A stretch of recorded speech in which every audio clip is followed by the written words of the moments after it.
வணக்கம் மக்களே, எல்லோரும் என்ன பண்ணிக்கிட்டு இருக்கீங்க? என்ன செய்கிறீங்க? சாப்பிட்டாச்சா? நம்மளுக்கு பொங்கலும் இல்லைங்க, ஒன்றும் இல்லைங்க. எப்போ போல் ஓடிக்கிட்டு இருக்குது ரொட்டேஷன், அவ்வளோதான்.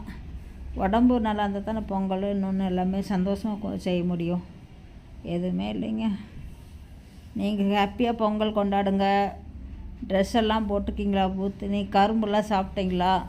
புது ட்ரெஸ்ஸில் வடிய கரும்பெல்லாம் ஒழுக அதில் சாப்பிட்டுட்டு, அப்போல்லாம் நாங்கள் சின்ன பிள்ளையா இருக்கும்போது அப்படித்தான். சட்டையில் புது துணி எடுத்து கொடுத்துருப்பாங்களா, அதை போட்டு கரும்பு சாப்பிட்டா அதெல்லாம் சிந்திரும். 2 திட்டுவாங்க எங்கள் அம்மா. கொய்யாலே வேண்டாடா அப்படின்னு நினச்சிக்கிட்டு இருப்பேன். அந்த மாதிரி இப்போ எங்கேங்க அந்த மாதிரி கிடைக்குது? இப்போ நம்ம பலர் வாழ்க்கையிலும் இப்போ மக்கள் தொகை அதிகமாக கூடிடுச்சு. அதனால் ஒவ்வொருத்தருக்கு ஒவ்வொரு தொல்லை. அது தொல்லைனாலும் தொல்லை, தாங்க முடியாத தொல்லை வந்துடுது. கடவுள் கொடுத்துருக்காரு, பார்ப்போம். இந்த கையை பயங்கரமாக வலிக்குதுங்க. ஒரு பாடி ஃபுல்லு வலி. அப்பா பொறுக்கவே முடியலைங்க, அவ்வளோ வலி வலிக்குது. நான் என்ன பண்ணுறதுனே தெரியல எனக்கு. என்ன பண்ணுறது? கோலம் நல்லா இருக்குதா பாருங்கள். நான் போடுற கோலமெல்லாம் நல்லா இருந்ததுன்னா சொல்லுங்கள். நல்லா இல்லைனாலும் திட்டுங்க, மறுபடியும் வேறு கோலம் போட்டு கொடுத்துருவேன். வழி இல்லை, போட்டுத்தே ஆகணும். என்ன பண்ணுறது? உங்களுக்கு ஏதாவது இன்னும் வேறு டிஃப்ரெண்ட்டாக ஏதாவது நிறைய மாடல் இருக்குது, நிறைய போடுவேன். சும்மா அது நம்ம போய் ஒன்று பார்த்து போடுவேன். அதுக்குள்ளே என்னமோ வேறு டிசைன் வந்து உட்காந்துக்கும். என்ன பண்ணுறது? நம்ம ஒன்று நினச்சா கடவுள் ஒன்று நினச்சிட்டு போகிறாருங்க. என்னமோ வாழ்க்கை போய்கிட்டு இருக்குது எனக்கு. இந்த கந்தசாமி ராமத்தாலும் இந்த நோம்பன்னைக்கு கூட சும்மா இருக்க மாட்டேங்கிறாங்க. ஐயோ அப்பா, உங்களுக்கு பேசுகிறது இல்லைங்க, கேட்கறதில்ல அவங்க பேசுகிறது. நான் மைக்கிட்டேருந்து பேசினாலும் உங்களுக்கு கேட்குது. அட்டகாசம் அம்மா. கரும்பு ஒரு தட்டு 100 ரூபாயா 50 ரூபாயா இருக்குதுன்னு வச்சுக்கோங்க. 1 வாங்கினா 2 வாங்கினா போதும்.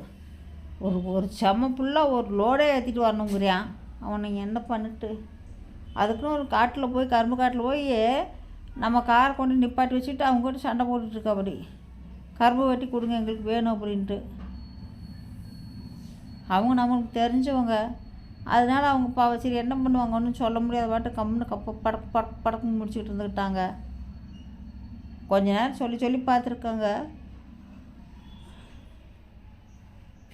போடடே, நீயும் ஆளும் ஜெயஸும் உங்கள் அம்மாவும் நீ போட அப்படின்னு திட்டி விட்டாங்க பிடிச்சி. அந்தளவுக்கு போய் ஏன் நடந்துக்கணும்? நம்ம வேலையை தான் நம்ம பார்க்குறோமா, சைலண்ட்டாக இருக்கிறோமா, அப்படித்தான் போகணும். சொன்னால் கேட்டுக்க மாட்டேங்கிறாங்க, அநியாயம் பண்ணுறாங்க. இந்த கோலம் போடுறத பார்த்தா பழைய காலத்து ஞாபகம் வருதுங்க எனக்கு. சின்ன பிள்ளை படிச்சுக்கிட்டு இருக்கப்போ, சின்ன பிள்ளை இருக்கும்போது கோலம் நல்லா செம்மையாக போடுவேன். போடுறப்ப அந்த வீதியில் எல்லோரும் கூப்பிடுவாங்க, கோலம் போடுங்க அப்படின்ட்டு. என்ன பட்டு இப்போலாம் அந்த மாதிரி இல்லை.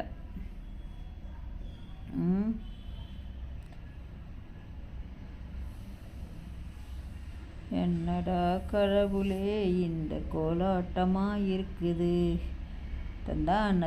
தந்தாண்ணா கோலம் போட்டு பழகுங்க. தை நோம்பு வந்தால் அழகழகாக கோலம் போடலாம்ல. மார்கழி மாதத்துலேருந்தே போட்டுருவாங்க.